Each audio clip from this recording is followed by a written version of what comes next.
Hello, I'm Elizabeth. My name is Stephen Christianto. My student's number 231712215. Today, I want to talk about one of the happiest country in the world, and I will bring you there. Okay, maybe you can guess which country it is, and or do you want a clue? Okay, I'll give it to you. So, it is located in Europe, North Europe specifically, and then there was Viking colony and the flag is colored red with white line.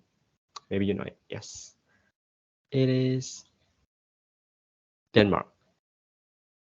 We- Okay,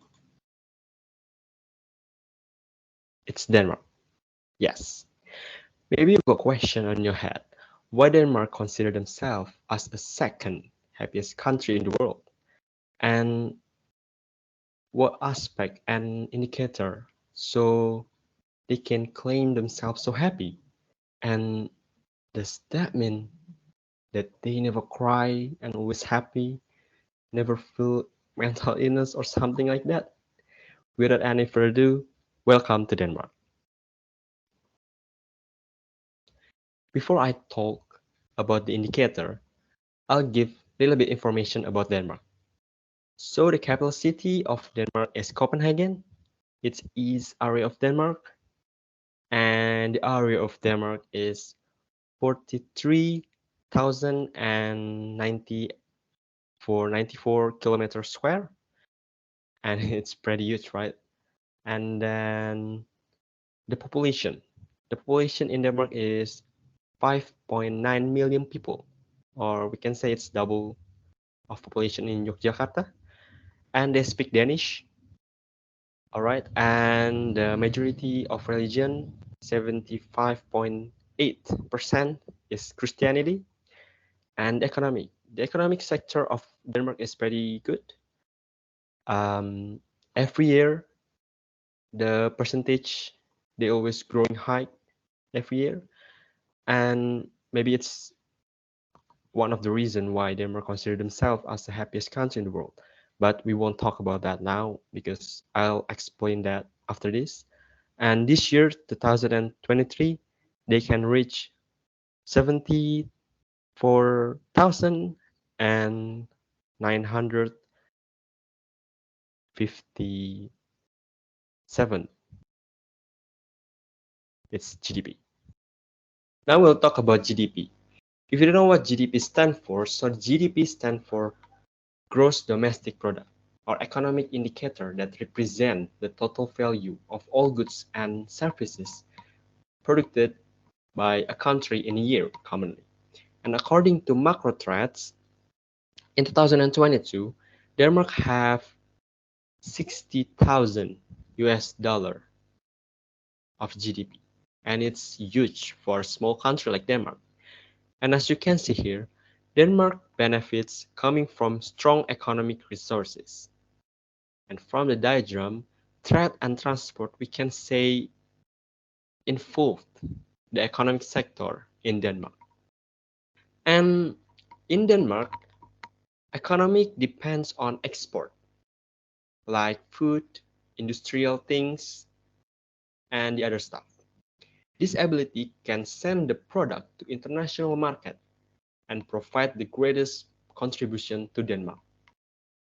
And the companies in trade and transport in Denmark known as the best services to the people. So the people will not feel any trouble and don't think about the government doesn't do and just live well because the government already do to them.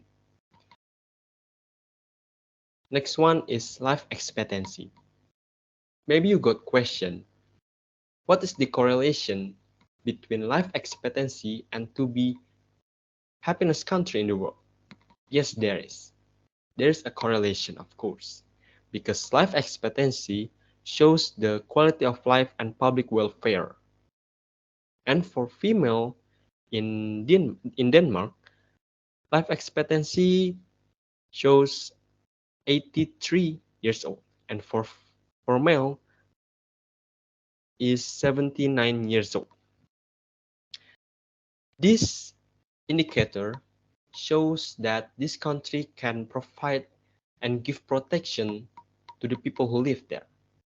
And in Denmark, there is three uh, we can say grades happens in Denmark. The big one is states, grades, uh, and municipalities. So the states makes a big rule and keep an eye to the three uh, this sector.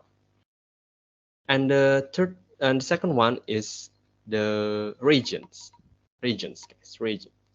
So the region helping with uh, a, a charge of hospital and emergency help and the doctors.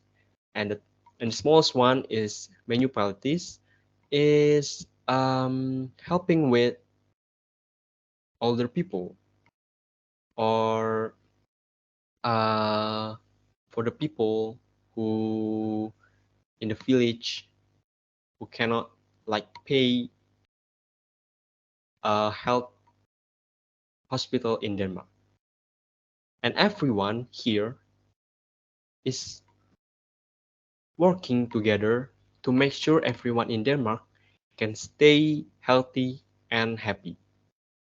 Okay, next one is high job satisfaction. What's that mean?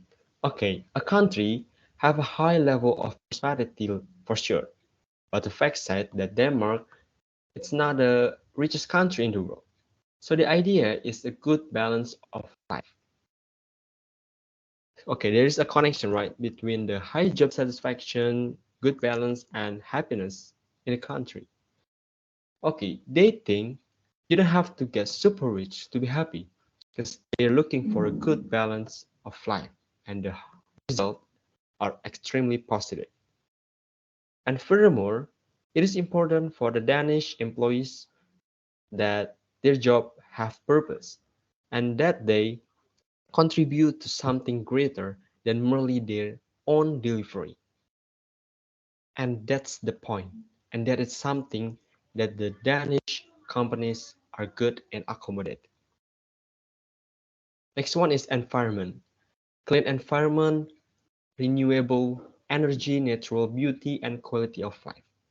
In Denmark, there is two words of happiness in Danish. Look, which is elusive thing, and the second one is glad. And the meaning it's very different because it's more down to earth and mostly about mindset. That's the point. And the Danish people mostly use to express their happiness with the second word is glad because it's the simple one, right? Because they just have to go outside, sit in a beauty natural environment, take a deep breath, and enjoy life. That's the point. And also, the people who live in Denmark have a same way and think with the government to make a better life. And the people who live in Denmark have a high level of trust in government and public institution. That's a very crucial because that's can continuing of a life of a country. So what's the conclusion? Conclusion is in sense, Denmark's happiness is not merely a result of economy, but is deeply rooted in a holistic approach to sustainable well-being. That's all of my presentation. Thank you so much for listening. I really appreciate it.